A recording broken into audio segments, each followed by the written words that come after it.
Good morning, Baltimore. Good morning, Baltimore. Good morning, Baltimore. From the Baltimore Tech Breakfast. Good morning, Baltimore. Good morning, Baltimore. If you're not here, you should be. So see you at the next one. Well, thank you. This is now our, I think, 12th or maybe 13th, something like that, Baltimore Tech Breakfast. So thank you all so much. This has really become an amazing thing. First and foremost, I want to thank AOL and their absolutely fabulously wonderful space. These guys are amazing here at advertising.com. They've been so gracious to provide us this space. We have a new sponsor for this one. We have the Open Range Video folks. Look at this amazing setup. I don't even know what to say about this thing. This is like amazing. Thanks, Ron, very much for allowing us to come down, be the sponsor. We are Open Range Video is a new company. We're about 2 years old. We're locally based in Baltimore. If you have any, thoughts about future video, and you're just thinking about, maybe you want to think outside the box, you don't know what you want to do, but you have an idea, feel free to pick up the phone, call us, email us, sit down, we can brainstorm together, and I think the nice thing about it is you'll see that just about every type of budget can be worked with. Good morning. My name is Pamela Rewerts. I'm an attorney with Bowie Jensen. We have an office in Towson, Maryland, as well as New York City. We can handle all your legal needs, transactional litigation. Also, we can help protect your intellectual property, trademarks, copyrights, and patents, as well as any any employment agreements, and we also do estates and trust work. If you have any questions, feel free to stop by. I'm sitting in the back there. We also have a newsletter that we send out quarterly, so feel free to sign up for that or drop off your business card and we can put you on that list. Thanks very much. Awesome. Great. Thank you for sponsoring. I'm John Sierakowski. Some of you might know me already as JT, but I'm a financial advisor with Merrill Lynch in Baltimore. That's my partner, Andrew Weltlinger, who's presenting today.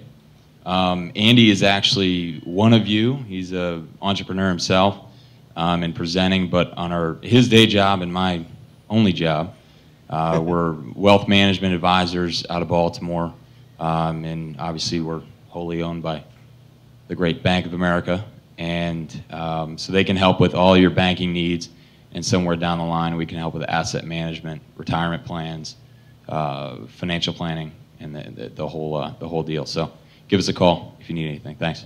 Samiha, I wanted to give you a moment here. Samiha designed we had a logo contest last month. For those of you that may remember, we had a previous logo that was really quite shabby. And Samiha won our logo contest, and she did a fabulous job. And one of the prizes is that she got an opportunity to talk about herself. So let me give you a Hi, like Ron said, I'm Samia Brickelmeyer, and I own The Inked Leaf. We're a graphic design and writing marketing firm, and we offer presentations, logo design, marketing material to small businesses and startups. So if you are interested in any more information, come find me afterwards and I'll give you a business card. Thank you. Good job. Other than that, let's get the show started. So the way that the Baltimore Tech Breakfast works, we have a whole bunch of showcases, as we like to call them, companies, people who are doing interesting, awesome things. I want to show you guys what they're doing. They've got about 7 minutes or so to do their thing, and you have 3 minutes of Q&A. We have some microphones set up because it's recording. We encourage you, if you got questions and comments, criticisms, concerns, to just go up there, say your thing, so that way it can be recorded, and that way everybody can hear it. Otherwise, sit back, relax, enjoy the show, and you're on. Good morning, everybody. It's 8 o'clock. Let's start the day with a little memory exercise, okay? How many people had lunch yesterday? Raise your hand. Come on, don't be shy. Raise them high. How many people had lunch? Leave them up. Keep them up. Leave them up if you ate lunch alone or with the same person you always eat lunch with next to you in the office. Okay, pretty good share. You're my target market, half of my target market. Does anyone recognize this building? Speak up. This guy, anybody else have it? Someone said the Apple building, Apple headquarters. Someone else have it? Anybody else? Okay, this is the Apple headquarters. Thanks. Steve Jobs. Oh.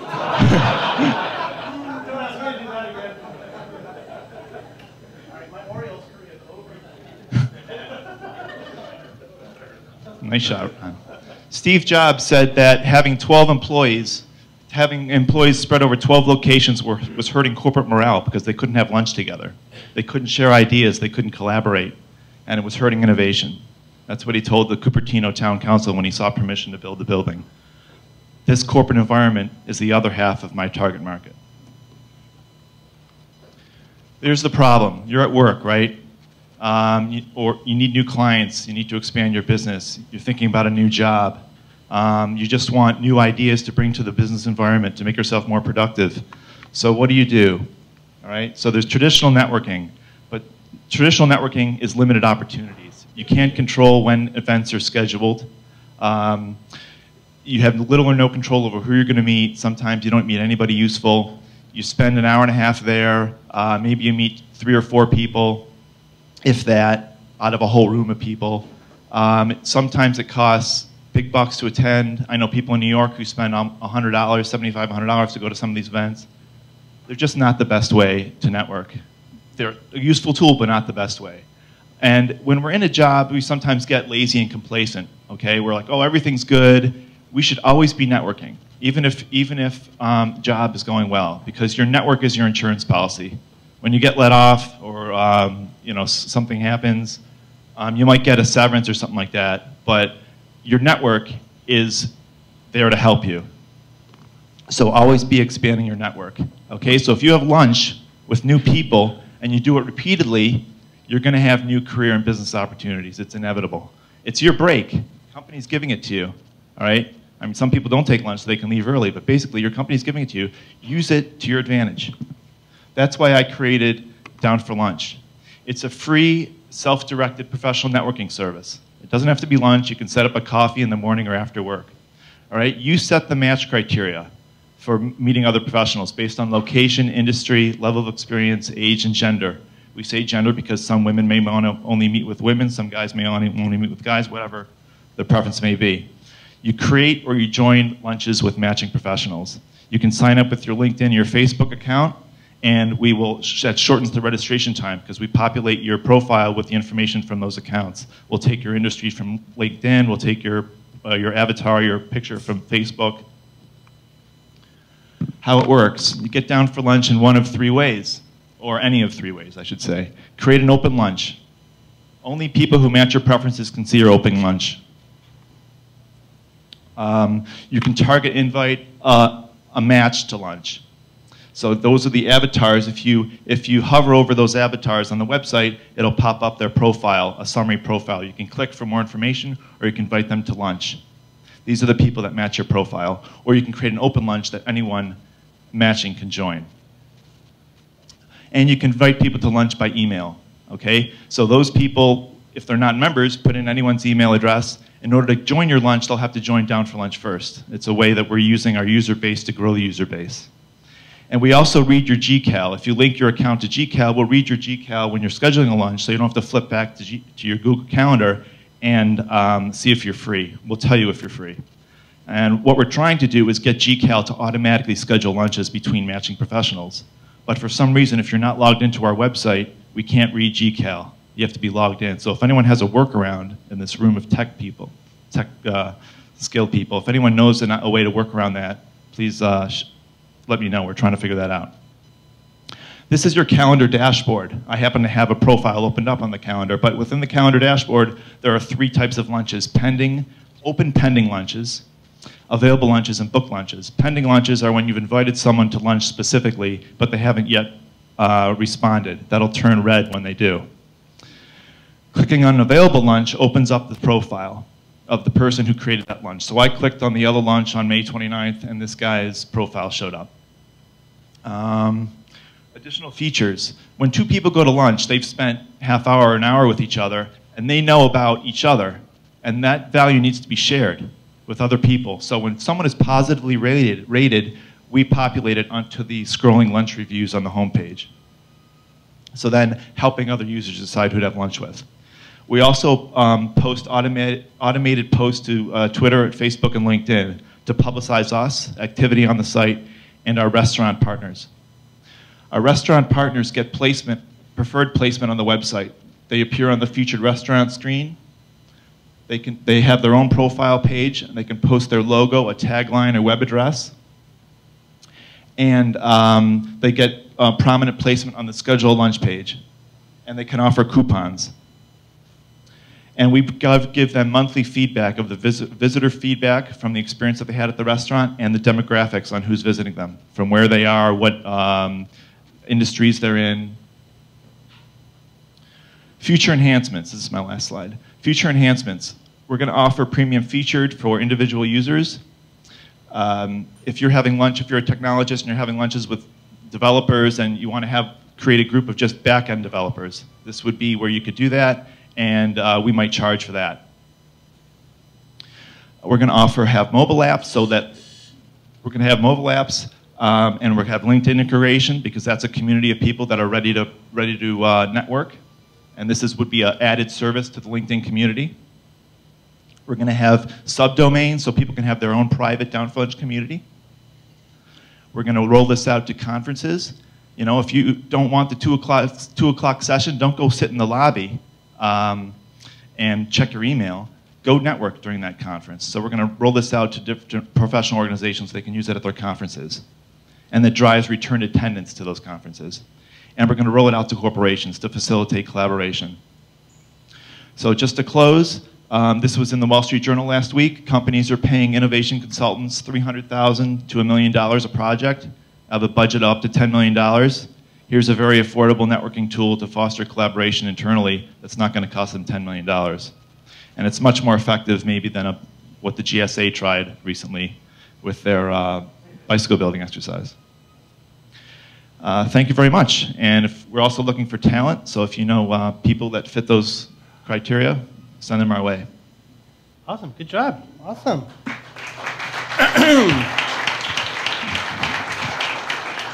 So we got our questions, comments, criticisms, concerns, kumquats, cucumbers. Don't make me go down that list. Bring it on. Well, I got a question for you. I know that there's a similar service, or at least it sounds to be similar, called Let's Lunch that I used when I went to the West Coast and I was trying to meet some folks when I was networking over there. There's another one called Grub With Us, which is a different model. That's more like you go to a restaurant and you sign up and you have a whole bunch of people you can have dinner with or lunch with or whatever with. So how does this compare with that? Well, Grub With Us is basically, they do have some professional aspect to it, but it's mostly a social opportunity. You just show up. You have no idea who's going to be there. Or you can see their RSVPs, but you don't know much about them. And Let's Lunch is one of our main competitors, but they're focused on certain cities, and we're focused on other cities. Cool. And you guys are located? We're Washington D.C. based. Okay, yeah. Awesome. Great. Thank you for coming up. Yeah, Eli, hey, just grab the mic somewhere. There you go. Yep. You got an next one. That's right. Just curious, since it's all web-based, you said you're focused on certain cities. Is there a reason to focus on certain cities versus just blast it out? I've been in Washington, D.C. for about 15 years, and it's a city. It's all about who you know and how big your Rolodex is, and people are always, lobbyists are trying to make contacts, and there's just a lot of transients. So we're focused on that city to begin with, and we haven't really decided. Anyone can sign up. First of all, it's live. And it's anywhere. So anyone can sign up anywhere. We're just, for budget purposes, focusing on one city at a time. Mm-hmm. All right. Great. Any other questions? Okay, Scott. Yeah. All right. Well, thank you very much. Thanks. Awesome job. Sign up for lunch while you're waiting.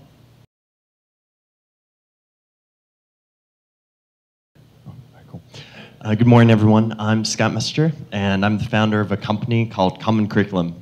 We do social lesson planning. So the company is founded by myself and my friend Robbie. Currently, Robbie this morning is teaching in West Baltimore. I taught in Baltimore City for 4 years, then taught myself to code. I write curriculum with the school district, and I created this product to solve the problems that I found both at the classroom level, at the district level, and at the state level.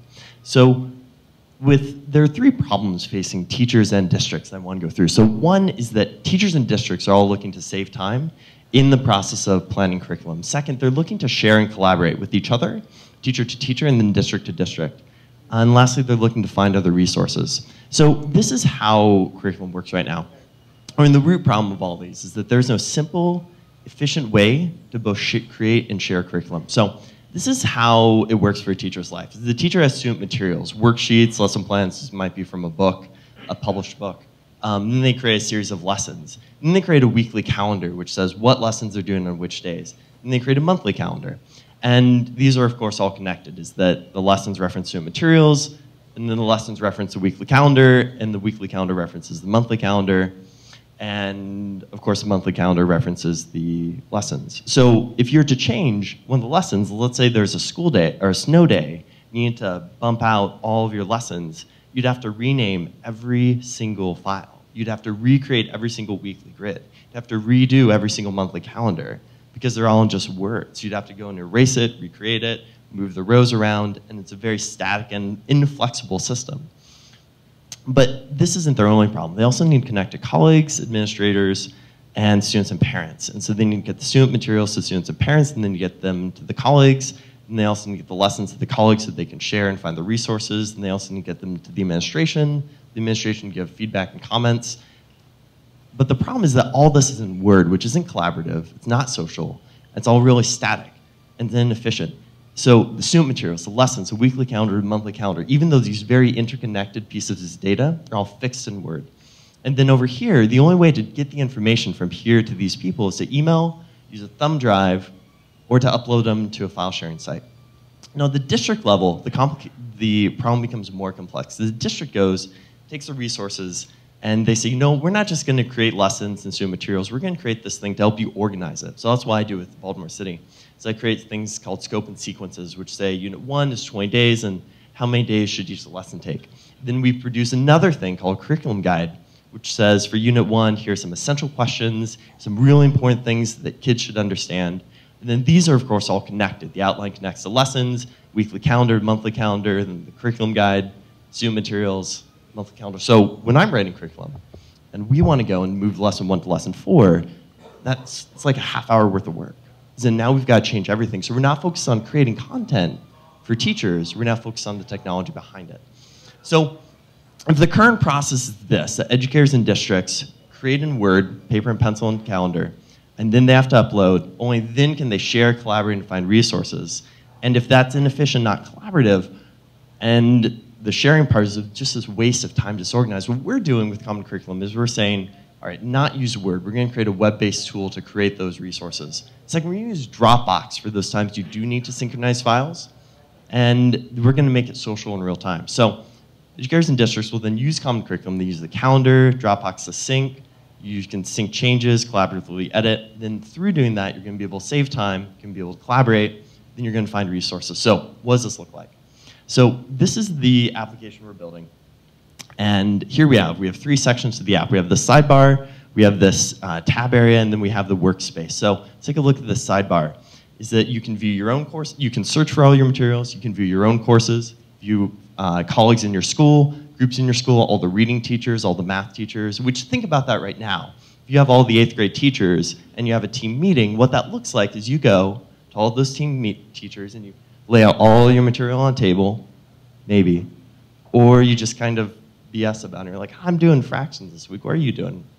Oh, it's cool. You're doing fractions too, right? And that's it. Like, you never can really see more than a week ahead.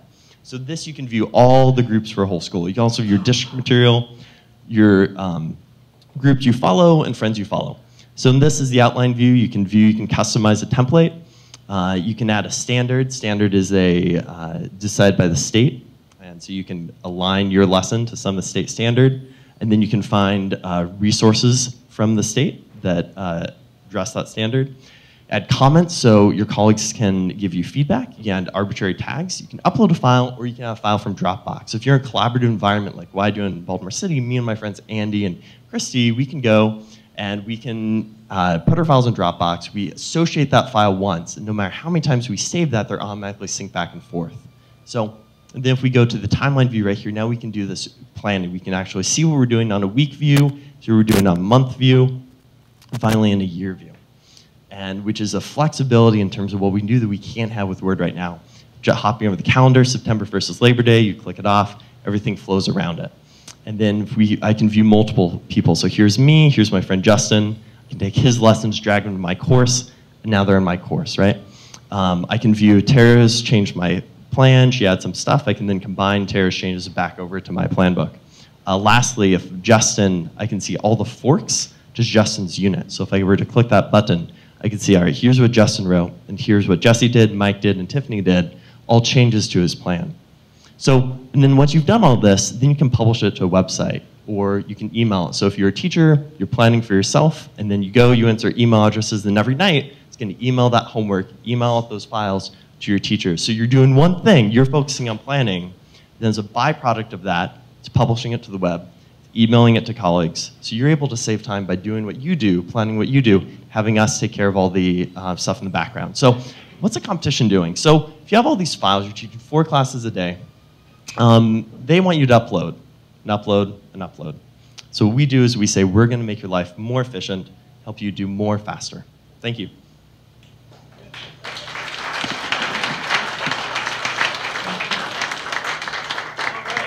So, questions, comments, criticisms? Okay, great, let's pass the mic. Let's pass this one, you can grab that one. I think it may be a little tight to, where did you go? There you are. Okay. It's this darn pole again. Gotta get away from that thing. Cool idea. I'm glad somebody's doing something to help the situation in the schools. I worked in education, K-12 for a while. I was wondering, is this something that can be adopted by an individual teacher, or is it the entire school or the entire district that has to adopt it?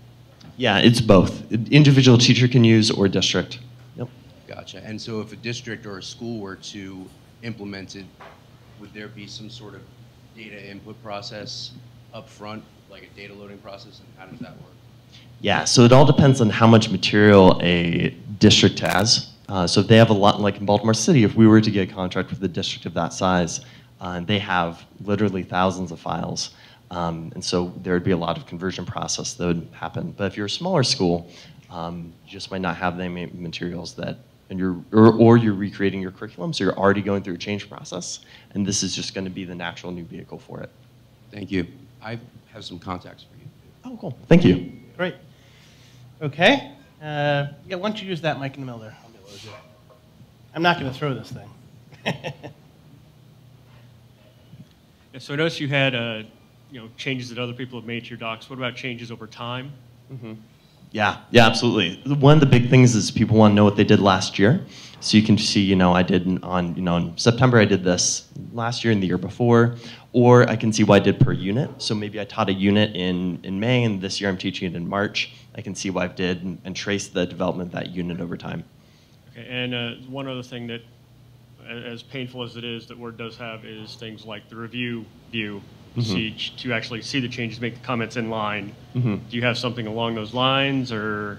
Yeah, that whole level of functionality is one we'd love to kind of get into. I think having a more robust commenting feature would be really advantageous. So it's certainly something we're exploring.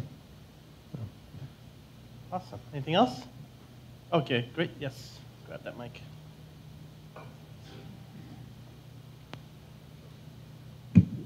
Is this site live? So we have a current site live right now, and we have, could you flip back for a minute? Oh, comment time. We have a number of customers using the current site. And this is kind of like version 2. The current site's focused on publishing, and the new site's focused on the actual creation. So here are customers for our current version. What's your plans for the second version? I mean, in terms of timing? Timeline? Yeah. So we'd like to release a kind of minimally viable product by September. Which is really kind of just focused on daily planning and weekly planning for teachers, and then from that, expand out. We have for the new one, we have a charter school network who gave us a call out of the blue and said, this is fantastic, we want to use it. So we'll be working with them and other charter networks as well to develop the product during next year. And what's the monetize? How do you monetize it? Yeah, so there are 2 ways. It's kind of like the small way. Do I have time? Should I say? Yeah, that's a good last question. Okay, so 2 ways. So one, you have 3.5, 4 million teachers in the US. You can sell to them individually, which softens the sales cycle. So you're not depending on these really long sales cycles with districts. You can directly sell to a district.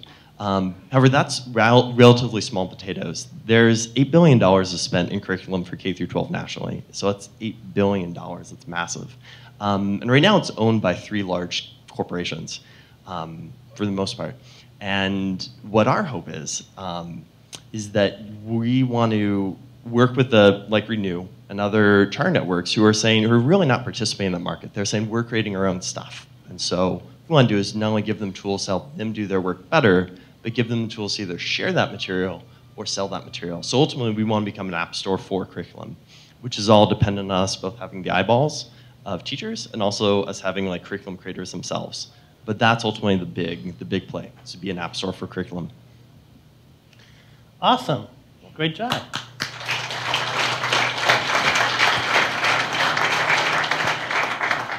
Okay, so here's how the next session works. So while our next fellow goes up, I don't remember exactly who that is, we have these little, what we call the lightning shares. So anybody who's got anything they want to, okay, it's Andrew, you're the next one up. Anybody's got anything they want to share, like, I've got this company, I'm doing this thing, I'm selling this thing, I need these people, like, I just bought a new pair of shoes, whatever. This is like your Twitter moment right here. If you want to pitch a product, go for it. This is your outlet. Eli, get us started. So I'm not actually selling anything. If you guys have heard me lately, I found the greatest thing I found since sliced bread. If you guys are looking to communicate with a large group of people, Google Hangout is a really, really great service where you don't have to hang out with people in order to actually stream like video content. So I was able to do an hour-and-a-half just kind of like talk show yesterday where all of my fans were able to comment to me in real time. I was able to answer their questions. I got up to over 70 concurrent viewers all watching the streaming video. And then at the end of it, Google bundles all that up and drops it onto YouTube for you as a finished video. So for anybody that's thinking about communicating with a lot of people all over the world, Google Hangout is just awesome. Cool. I'll do my thing. I'm Ron Schmelzer. I run a company, in addition to doing Baltimore Tech Breakfast, which is awesome, I run a company called Bizelo. We're basically focused on building a massive collection of apps for small businesses, all under $30 a month. So if you're familiar with Salesforce, they do sales and marketing. We're doing all this stuff around inventory management, scheduling, booking, keeping, all of these things that small businesses need. And what we need some more great developers. We're moving towards a Node and Ember-based front end with a PHP backend. If that means anything to you guys, let us know. And we also are looking for some great marketing and sales people who are familiar with small and medium business. So if you're got one of those things and you're interested in doing something new and joining a startup, let me know. Anybody else got anything? Oh, I know people have things to share. Usually we have a line. All right, there you go. And then we're going to be up. People are, it's the post-Memorial Day kind of like, ugh, the hamburgers are sitting in your stomach, you know. Go ahead. I'm Sally Cherry, Cherry Consulting Network. I'm doing a shout out on myself. I specialize in virtual worlds, integration of virtual worlds into work with nonprofits and business startups. And I'd like to announce that I was accepted to do an oral presentation at CDC's National Health Communication, Marketing, and Media Conference in Atlanta, Georgia in August. Oh, great. And I will be looking for some opportunities to fine-tune my presentation between now and August. And I'm also looking for some reasonable, affordable office space in this area. Oh, awesome. Great. Howdy, Daniel Sternclar from View3D.tv. We use our ideas and imagination to implement new business strategies to help grow your business. And we do this using our creative skills as well as our technical. On the creative side, we create interactive multimedia productions, 3D video, animation. We work in the augmented reality space. And on the technical side, we do custom software development, needs analysis, expert systems. And we love to partner with other video production companies, web designers, streaming companies, ad agencies, marketing, sales, and so on.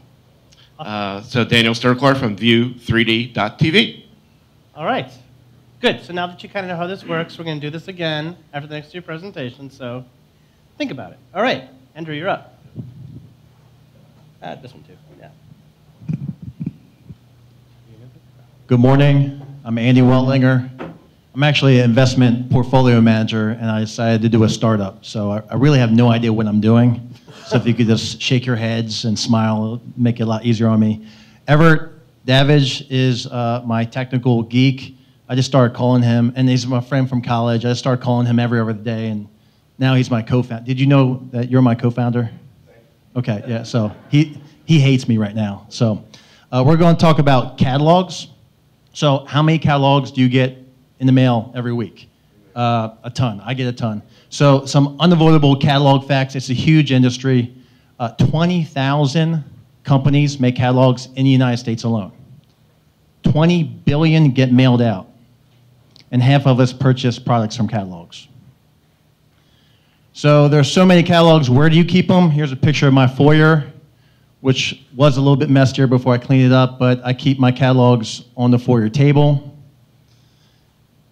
Some people just recycle them, or in one of these thingies. Bathroom's always very popular. That's Everett's bathroom.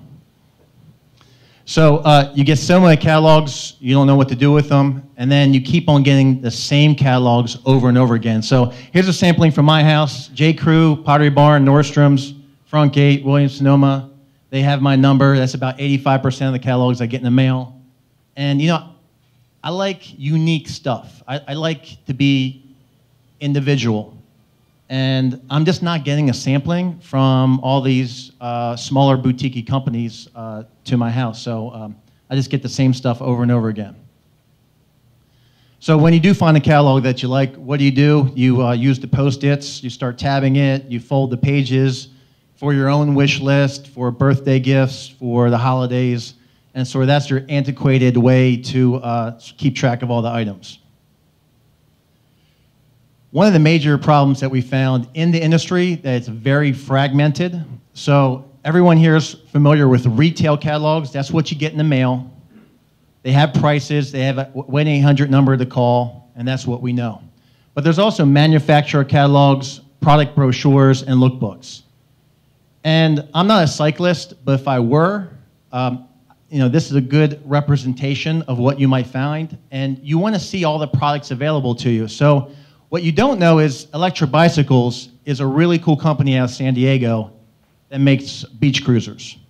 And you would never see their catalog.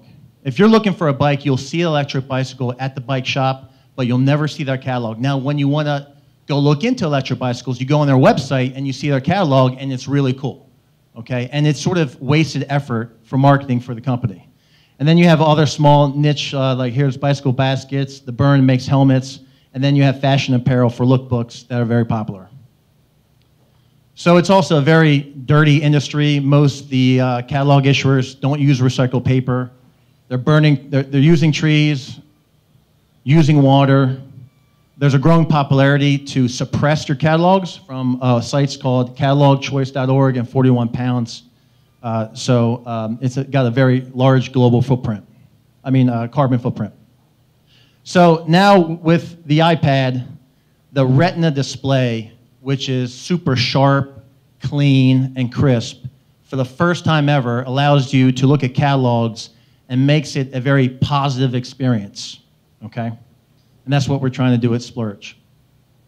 And really at the heart of what we're trying to do is 20,000 catalogs out there. What we want to do is just collect the good ones for you and then categorize it and then show it to you. So here's a snapshot of our homepage. We're launching with 6 categories: ladies, fellas, youngsters, habitat, foodies, and goodies. Here's 2 examples of companies that we found. One's here locally, Sandtown Millworks. They are they take recycled wood and they make custom furniture. Their catalog I found at Spoons here in Federal Hill. It's about 10 pages long, and I picked it up and I said, hey, that's really cool stuff. And you would have never found that. Here's a company from Nepal, Sherpa Adventure Gear. They make outerwear, and I found them, and they just have super cool stuff. And 2 examples of companies you would have never found without us showing it to you. So what we have, we're launching with a minimum viable product next month. 6 categories, 60 catalogs, and a revenue model is going to be free for the first couple of years. What we really want, what we want to build is 30 plus categories. So into every niche, 300 plus catalogs. We're going to have tons of functionality, and our revenue model will be affiliate sharing, pay-per-download, and joint ventures. So here's an example of the habitat category, and what I found is calling on these companies that, this encases home and garden, but we can actually break it down into 8 different categories. Furniture alone, I can find 200 catalogs right there. So if you're furniture shopping, you're going to want to look through all your options there. So how to make money? We think we can make a little bit of money. 266 million iPads. Apple says they can sell by 2014. If we do our job right, maybe we can get 2% market share. Each user downloads 5 catalogs, 10 cents per download. Maybe we can make $2.5 million annually. That's all I have. Make no mistake about it. We need help, and we're seeking intellect. So if you like what you see, come talk to me. And I think we have a very open platform, and your feedback is appreciated. Thank you.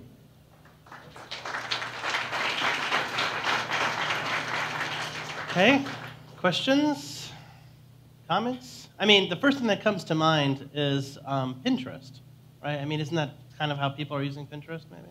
Yeah. Yeah, we're going to rely on imagery. So if you have a catalog and it's very cryptic and it doesn't have cool images, we're just not going to put it on there. We want a very cool experience.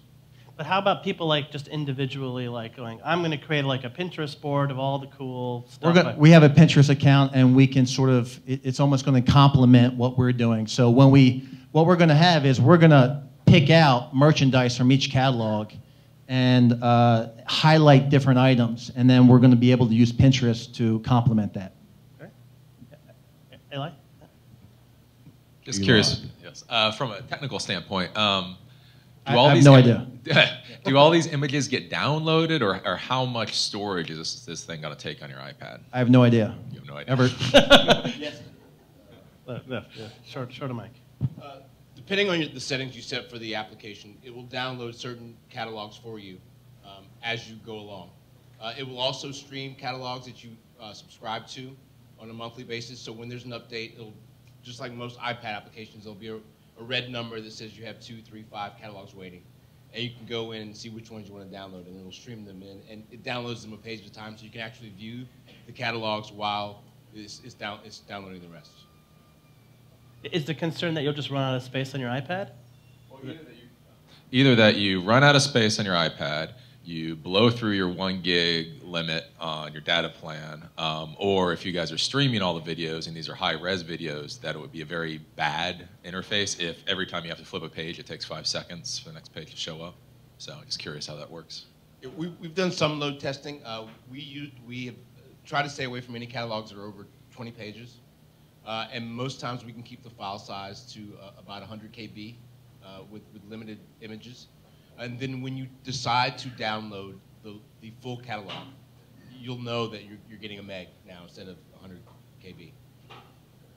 Good. Cool. Obviously. Oh, one more question? Okay, yeah, just grab that mic in the middle if you can. Or pass it back. Just wondering, how do you guys plan on competing with Google catalogs or collaborating with them? Yeah, Google catalogs are, they just want the money. So they are showing nothing but companies that offer affiliate programs. Okay? If you don't have an affiliate program, you can't get on that. And I think that really diminishes the user experience. We will show anybody that's got a cool catalog. The end user doesn't know that Google's getting a cut or we're going to get a cut. We just want to create the most positive experience, and I think that they're diminishing it, and I think that's where we're going to excel. Okay, cool. Yeah. Great. Great. Okay, great. Awesome. Good job, Andrew. He was like, I'm not comfortable doing presentations in front of people. That was a very good presentation. So, Greg, you're up next with the Cinidex, and after this, we'll do another 5-minute shout-out. Good morning. My name is Greg Gershman. I'm the creator of the site I'd like to show to you today. It's called Cinidex. I love watching movies, and over the last couple of years, the choices that you have in terms of where and how you can watch a movie have proliferated, and there's just so many options, and many times I've gone and watched a movie and found that it's either on HBO, that night for free, I'm already paying for HBO, or it's at Redbox, or it's on Amazon for $1.50 cheaper than getting it on iTunes. So I was very frustrated by this. I watch a lot of movies, so it's, I thought, why don't I try and build something that lets me solve this problem and find the quickest and easiest way to watch any movie that I want to watch. So that was the birth of Cinidex and what got me to start developing this site. So basically we index content, we index availability information from a whole host of movie providers, both online, so there's some movies that you can watch online, some that you can stream to your mobile device, some you can stream to your, just through the browser. And sometimes we index content or availability information from Redbox. So sometimes you got to get up off the couch and actually go around the corner. But sometimes that's the only option you have available if you really are interested in seeing a specific movie. So just to give you a little bit of an idea about what kind of information we have available right now, this is one of Channing Tatum's movies from this year, The Vow. So you see it's available. You could reserve the DVD on Netflix, add it to your queue, pay for it on iTunes, either rent it or buy it. You could buy it on Amazon. You could get it on YouTube, or you could go around the corner to the nearest Redbox and pick up a DVD or a Blu-ray. So we're just trying to give you as much information as possible, give you the prices in as close to real time as we can ascertain, and help you make the decision and get the movie you want to see with as little cost and as little trouble. Just to give you some, we have, I think it's close to 80,000 titles in our database, and there's varying availability for various different movies. It's older movies, for example. Anyone here is a Katie Holmes fan? One of her old movies. You can get it on Netflix as a DVD. You could buy it on iTunes for $5. You could stream it on Amazon for $3, or you could wait until, what is that, Thursday night or Friday night, and watch it on MGM HD. So we're really trying to get, we're not trying to say this is streaming only or download only. We want to get all information for movies availability. Television, we're working on getting movie theater availability, so that there's some movies that are available in theaters. Now they're also available on demand at the same time as they're in theaters. So we're trying to get all that information and just help you really get the full picture. This is an independent film that I've kind of got in my queue to watch. So that's really the idea. You can go on and search the website. This is really just a first product that's out there, Cinidex.com, Cinidex.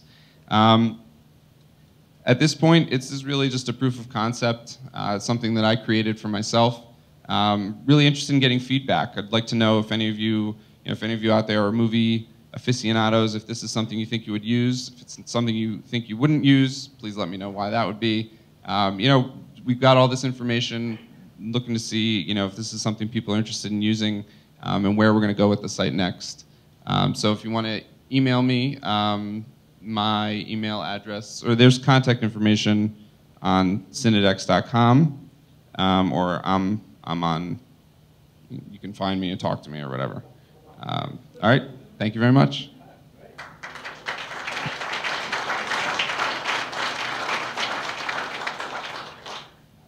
Okay, so you wanted feedback, so let them have it. Here's some feedback. Here's a microphone for you. A couple things. Are you going to add Voodoo, VUDU? That's another source. Yes, we're working on that. And also, besides video quality, whether it's standard or HD, another thing you might want to add is audio quality, whether it's stereo or 5.1 and so on. That's an excellent point. I think we'll look at that as that kind of data is usually not available, but I'll look into that. Yeah, because that's the other thing. A lot of streaming services will have it. They'll say HD, but you only get stereo audio out of it.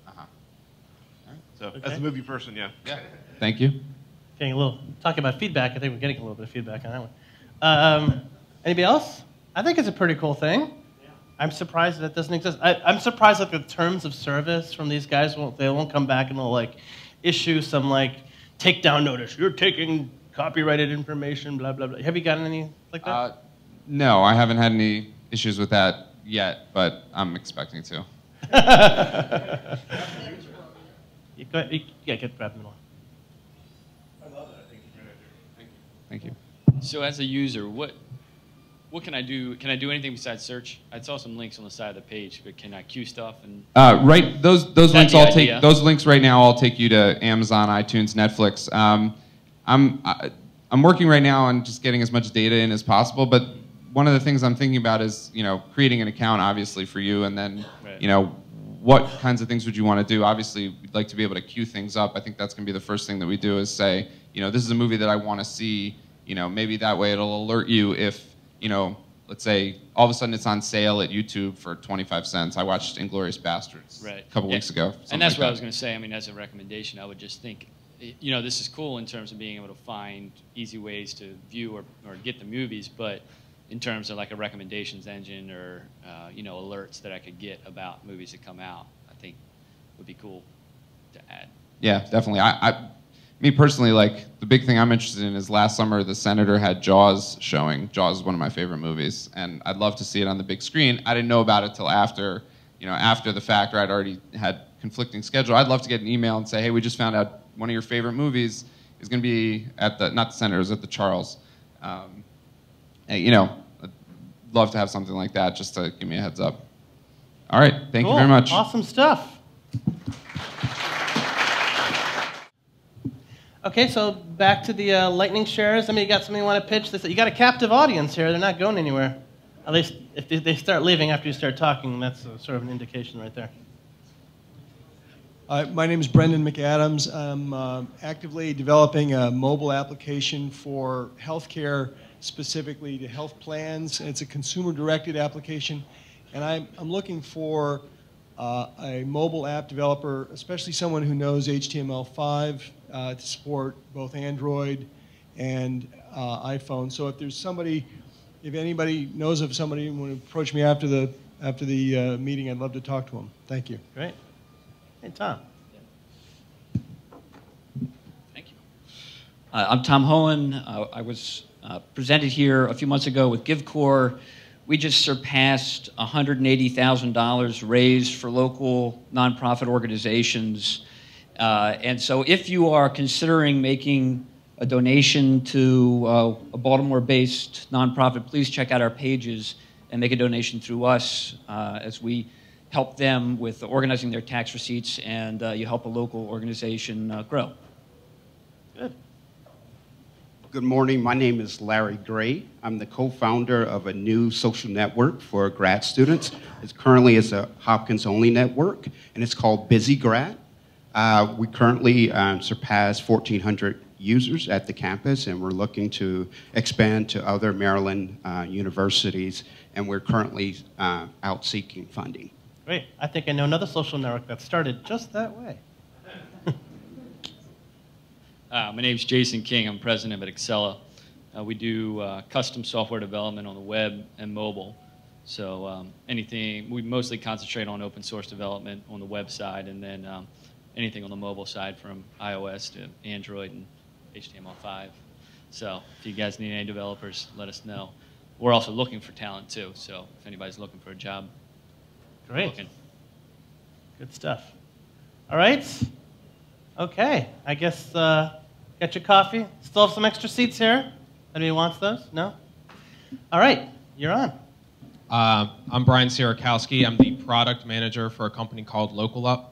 We do online food ordering sites, and we recently, within about the past 2 months or so, just relaunched EatBmore, which is our site here in Baltimore. So I wanted to share some tips and tricks that we've learned from relaunching the site in a short period of time. We went from a site that looked like this to a site that looks like this. Wow.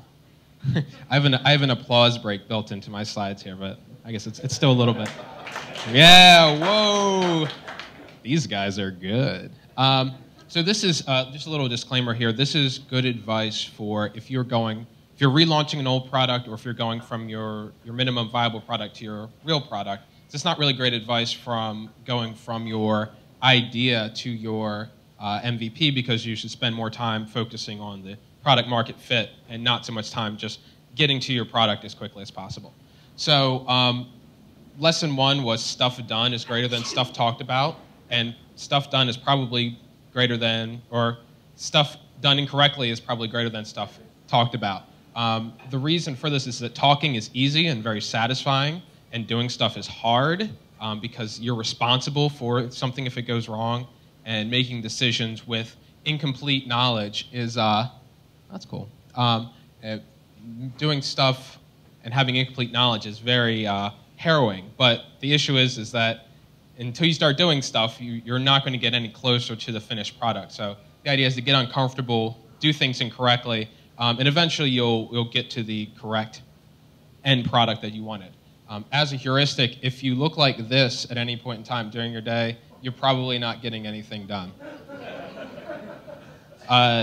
Next one, keeping your ego in check. This was a really difficult one for us because when we started to redesign the site, we had in mind, like, we want to make something really cool. And like, we want to create this thing that we can show our friends, and we can post on the Baltimore Tech Facebook group, and everybody's going to go, oh, these guys are awesome.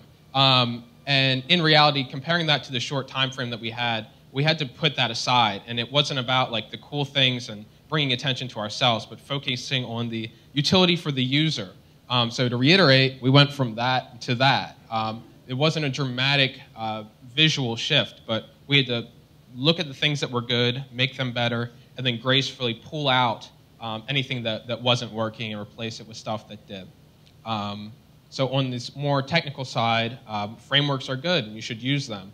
And the real, I don't know that anybody really necessarily talks about it, but the real idea here is that what you want to do is free up your time and attention to focus on solving the problem that you're trying to solve, rather than dealing with a bunch of technology. So we used an MVC framework for our tech, but we also used a framework called Bootstrap for our front-end development. And I'll elaborate on how great that is.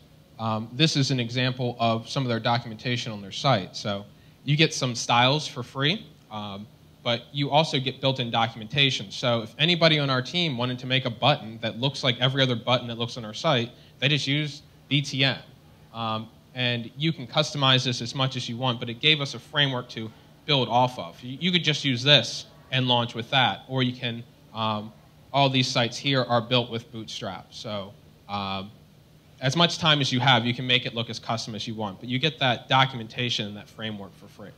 The next slide is a little bit of a joke. Have a product manager, because get it, I'm a product manager, so I'm saying have a product manager. But there is a level of value to having somebody that, even if it's not a dedicated product manager, having somebody whose job it is to take the development team and design team and the business interests, getting that into one stream of consciousness so it makes sense within itself, and also to make sure that the people that are doing stuff continue to do stuff. So the developers can focus on writing code, the designers can make designs and do UX work, and the business people can get up in people's business. And this is me with an Akbar head. I didn't know where to put that, so let's put that there. And the last one, this is sort of the most common advice and the most commonly ignored advice. Feature creep is the term that's used, but I think what really happens, and the scary thing is when it represents a change in features representing a change in your goals. If at all possible, the thing to do is that when you start on a project or when you start to relaunch, is to get together with the team and to agree upon what it is that you're trying to do, and then hold to that goal. And do not allow anything to rend you from that goal short of life-threatening peril. Because if you don't stick to that goal, then you end up like that guy, and that's not what you want to do. And this is really the reason why this is so difficult is that halfway through the project, you have a better idea of what the solution is than when you started. So it seems logical that, oh, well, I'm halfway through now and I have such a better understanding. We should just change the idea of what we were doing to suit that. You have to be flexible, and it's unrealistic that the exact solution you had in mind when you started is what you're going to have when you end. But if you keep shifting your goal at 50%, you're never going to get to 100% because you keep kind of going off on tangents.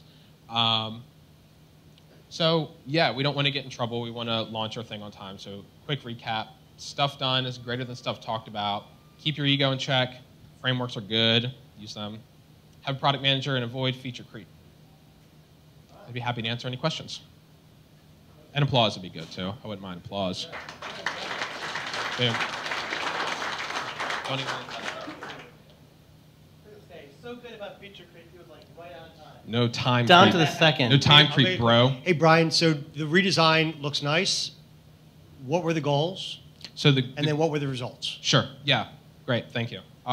The goals were we had a really outdated tech stack. So the first thing we need to do is to get our company out from under the thumb of our technology. You know, we spent more time chasing and fixing bugs and plugging holes because of the old tech stack. So we need to get on a more, basically take our existing experience and get it into something contemporary that was manageable. We can release features in a reasonable amount of time, fix bugs quickly, do continuous deployment, and things like that. So in the process, we constantly had to make decisions.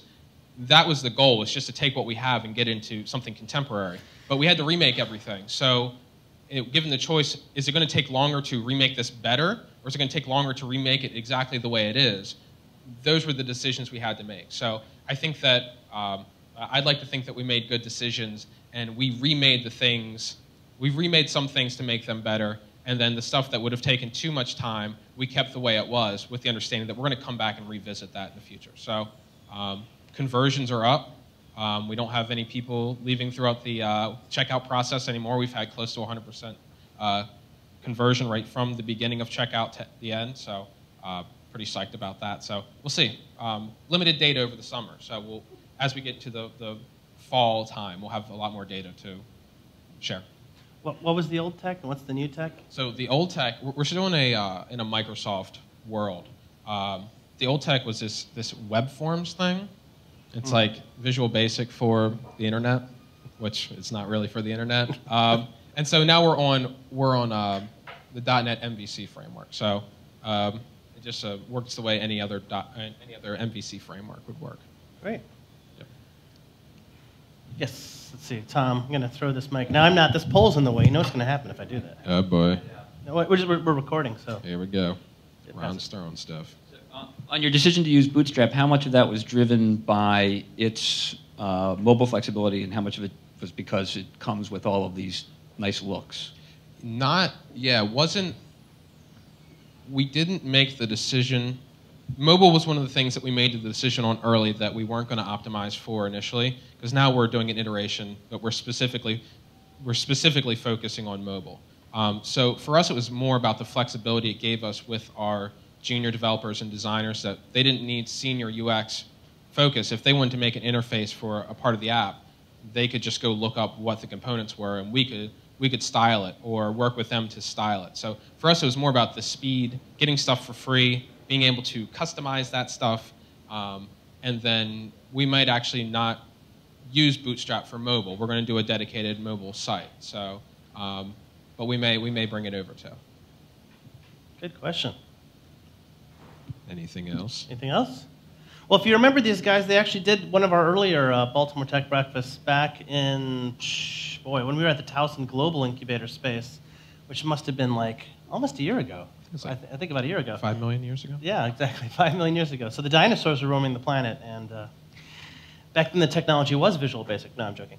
But these guys have really evolved, because we saw you guys back then, and it was really quite an interesting model. So really appreciate it. Thank you guys. Good job.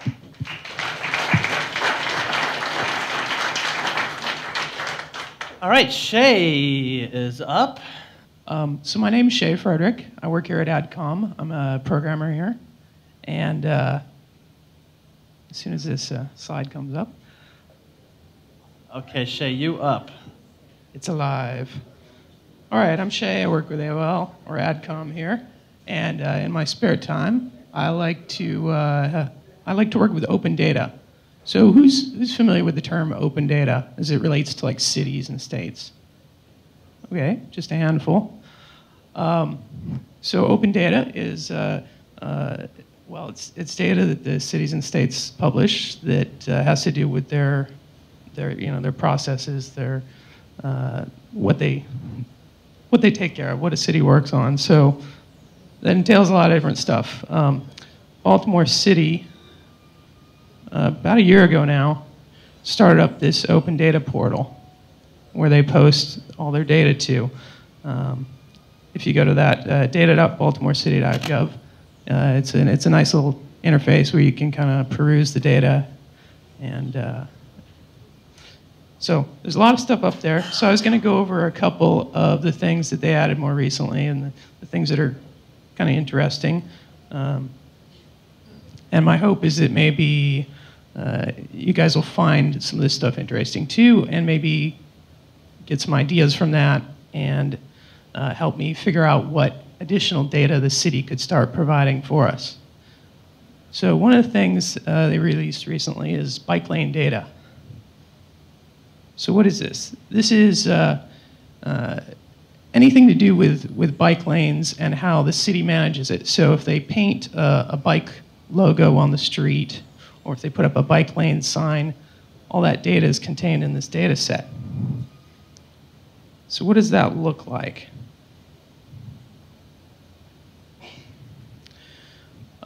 So this is what the city provides as far as bike lane data. You can see what street it's on, what type of a installation is. Is this a sign? Is it something painted on the road?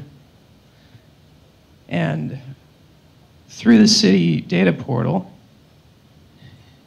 you can run queries on this data to pick out just the stuff that you want to work with. Say you want to find any kind of bike installation stuff on Guilford Avenue. So you can do a search on that and get back a bunch of data. So this is everything on Guilford Avenue.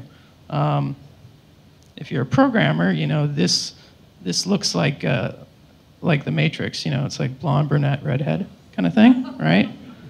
But if you're not a programmer, I'm sorry if this looks funny, but this is really useful to us. So I could take this and I could do anything with this, really. I could make websites that do whatever. I could make iPhone apps that really, you can go anywhere because it's just raw data. So I picked one of these points out at random. You see they've got, there's obviously a street address there. There's some more information about what it is. It's a bike boulevard. So I picked one of these at random, 1300 Guilford, and just brought it up on Street View, and there's the data point that I found. It's this painted symbol on the road.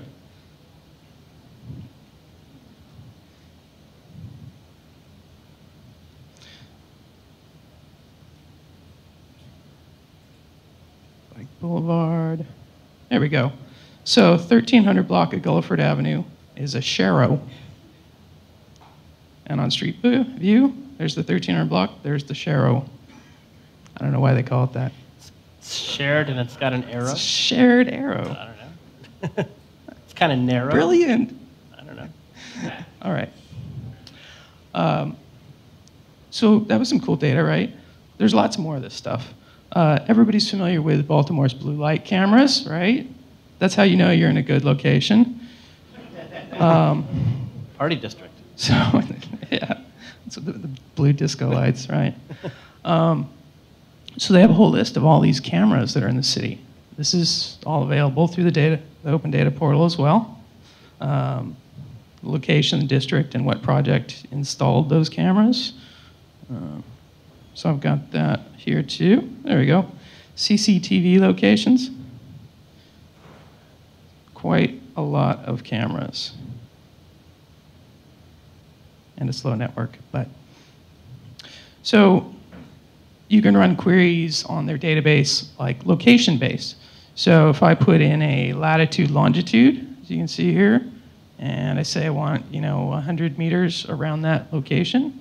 Gives me back a list of all the cameras in that location.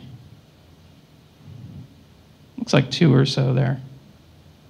A little tough to tell in this format, but you can imagine if we were to integrate this into like an iPhone app or website, you could bring up pictures of this stuff. And you could do that on Google Maps too. So if I punch in that same latitude and longitude, I get my lovely blue light camera. I'm sure somebody's going to build an app on this sooner or later. I mean, blue light cameras, that's like the hot Baltimore thing. Another cool data set they just put in is the public art inventory. I mean, it's pretty self-explanatory. It's art all around the city. You get some really good information on it. The artist, the title of the piece, and a description, where it's at, what it's made from. So.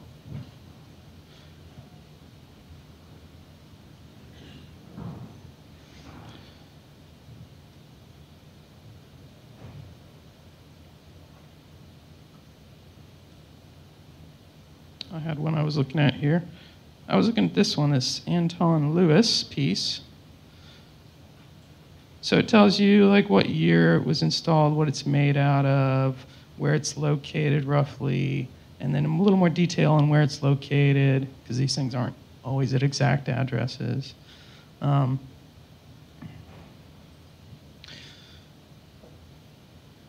So here's another example of querying on their art database. This is, I did a query for everything that was built in 1885.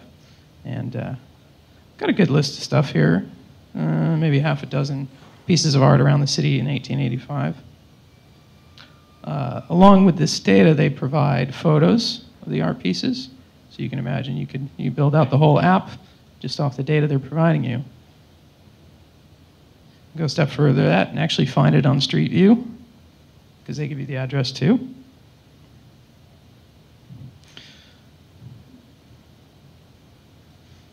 So, if you're a creative person, you could really do whatever you want with this kind of data. The possibilities are endless, really. It's all up to your imagination, I guess. So given that, we're trying to figure out what the city needs to provide next. So if you take a look at the Open Data Portal, check out what's on there, see if anything you think should be there isn't, and let me know. And that's pretty much that, Okay. So we're looking for a lot of suggestions on what we can provide, or what the city can provide as far as data. And if you're interested in helping out in an event,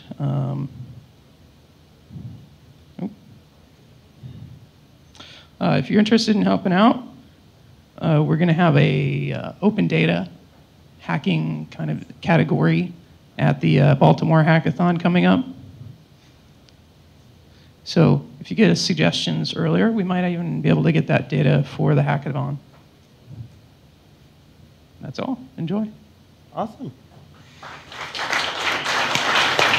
Now, Shea did a presentation also a while back on the traffic parking ticket app that he has, which is pretty cool. It tells you where in the city you're most likely to get a ticket using the Baltimore City parking data, which is a useful app. And you showed that last time. That was a really cool app.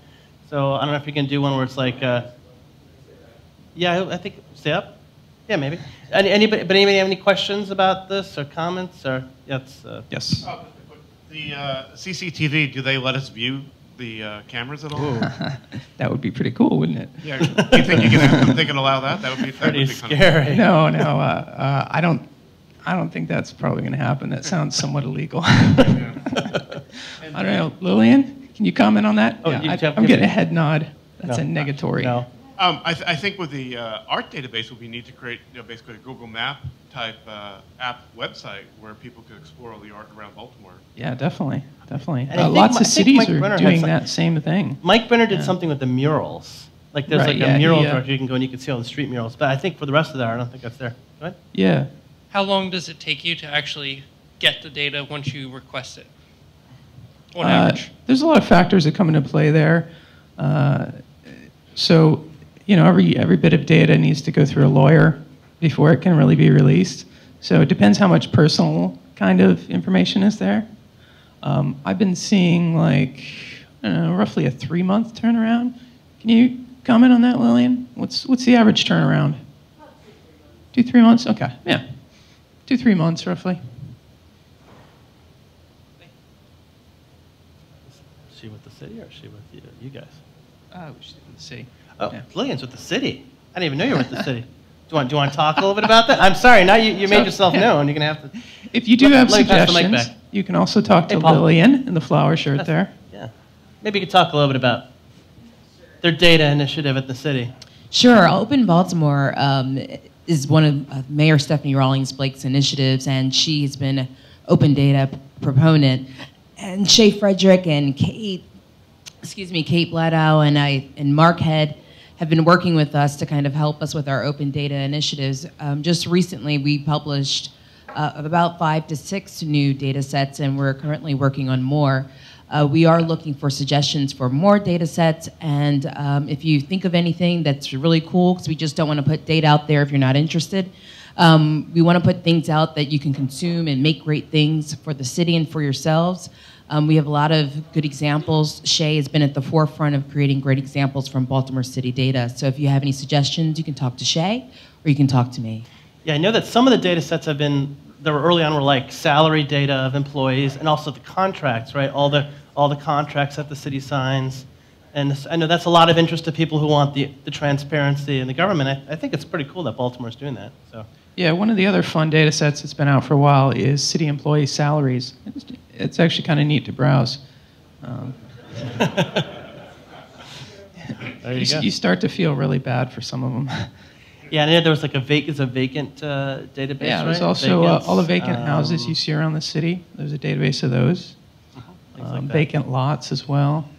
Lots of good information already up there, but we do need suggestions about what might be missing. Thanks. Great, awesome job. Thank you, Lillian. All right, well, those are all the presentations. We can do a little last round of sharing. If anybody's got anything, you can queue yourself up at the mic there. Want to remind you all about where we're going to be next, and encourage some of you. We do have for our next June one, we're going to have a nice full track. So I'm looking at July for our next one. But go ahead, Sarge. Great presentations today. The fundamental challenges are you building the right thing. So my name is Sarge, and I organize the Baltimore Lean Startup Meetup. So please find us on the Meetup website. Our first meeting is on June the 12th. It's free. And you can follow us on Twitter at BMoreLean, BMORELEAN. Great, that's going to be at the Towson Global, right? That's correct, June the 12th. Awesome. Awesome, great. Thank you. Great, Kate. Hi, I'm Kate Bladow. I work with nonprofits around technology strategy, and if you're interested in supporting an organization that is helping youth learn how to use media to create campaigns and get their points across, I would encourage you to attend the Youth Media Festival next Wednesday, starting at 5 p.m. at Miller's Court in Remington. Tickets are $10, but the money goes back to the organization. Great. Go ahead, Ed. How you doing? I'm Ed Mullen, and Balto MSDN is tonight at 6:30. This is a users group for Microsoft developers and people that are interested in things like behavior-driven development and Team Foundation server. It's over at the Dark Horse Saloon in Canton. Starts at 6:30. Yep, I was there. Last one I was at was pretty rocking. So, go ahead. Morning, everyone. My name's Hill Andrews. I'm with Experis IT. We are the professional resourcing arm for Manpower Group for IT staffing and solutions. One of the largest here in Baltimore as well. We are growing, so if anyone's looking for a business development opportunity, please come see me. Thanks. Awesome. Great. Hi, I'm Bob Graham, CEO of Bigger Pie Strategies. I'm 6 feet 6 inches tall, by the way. I know that's all you really care about.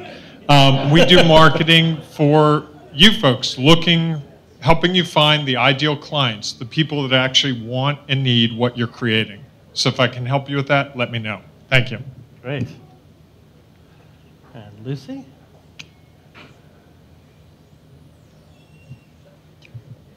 Hi, I'm Lucy Clark with BB Communications, and I've been coming to these meetings for quite a while. It's wonderful to see so many new faces.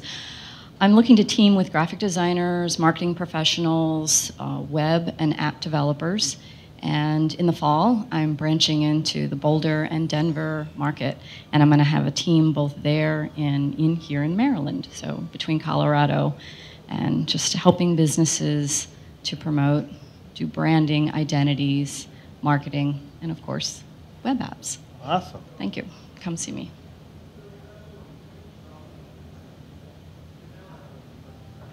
Hi, I'm Christopher Westbrook, and I am the CEO of Visualcast Technologies.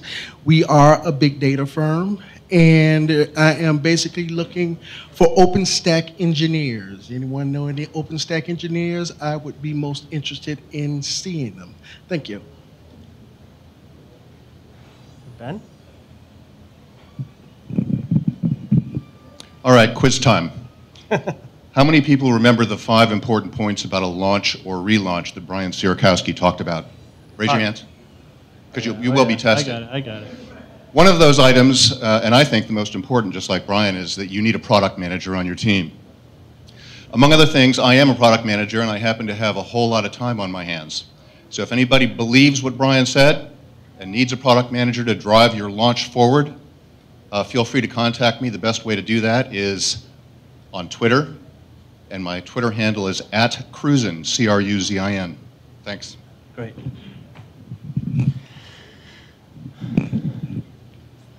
Good morning, everyone. I'm Kenan Fort from York, Pennsylvania.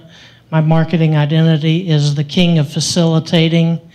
One of my favorite questions to ask is, how can I or those in my network help you with your greatest problem or challenge you're facing today? So I have a lot of connections, a lot of contacts. I'm a connector, I'm a facilitator, I make things easier. Let's talk, find out, and I'll look in my resources to help you. Thank you. Good job. Hi, Mark Scrimshire, EatBmore on Twitter. I'm Chief Instigator at HealthCam Foundation, and if you fancy a trip down to DC this weekend and through next week, it's the Health Data and Innovation Week. And if you're interested in anything around healthcare, we're having Health Camp DC at Kaiser's Center for Total Health down in DC on Monday. Sign up for a ticket at healthca.mp/DC. Awesome. Well, great. We'll give a round to everybody, all the speakers, all the microphone people. Do you want to point one thing out for the speaker? I keep forgetting this. All the speakers. Remember, the next one, the June one, is going to be at the Mount Washington facility, the DLA Piper space and the Mount Washington campus. We hope it's going to be even bigger. That space is can host 200, 250. It's going to be freaking amazing. It's glass and steel. If you've ever been to that building, it's amazing. So we hope to see you all there. So enjoy. Eat more bagels if they still exist. Caffeinate the heck out of yourself. Thank you, guys. Thanks, Ed.